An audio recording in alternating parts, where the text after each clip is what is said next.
Pembunuhan sadis yang dilakukan M. Arsyad Kertonawi terhadap kakak kandungnya bernama Rizky Sarbiani dan ayahnya bernama Sugeng menggemparkan warga.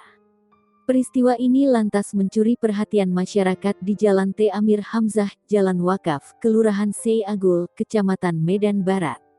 Pasca pembunuhan pada Sabtu tanggal 28 Agustus tahun 2021 malam, warga pun berduyun-duyun mendatangi lokasi kejadian perkara. Namun, kronologis dan motif pembunuhan ini masih simpang siur. Ada dua cerita kenapa M. Arsyad Kertonawi tega menikam berkali-kali ayah dan abangnya. Sejumlah warga yang diwawancarai www.tribuntandahubungmedan.com mengatakan, aksi pembunuhan sadis ini berlangsung sekira pukul 19.30 waktu Indonesia Barat. Malam itu, Arsyad sempat dikabarkan meminta uang pada ayahnya karena alasan ada keperluan. Namun sang ayah disebut tidak memberikan uang yang diminta Arsyad. Abang kandung pelaku bernama Rizky Sabriani sempat berusaha melerai pertikaian itu.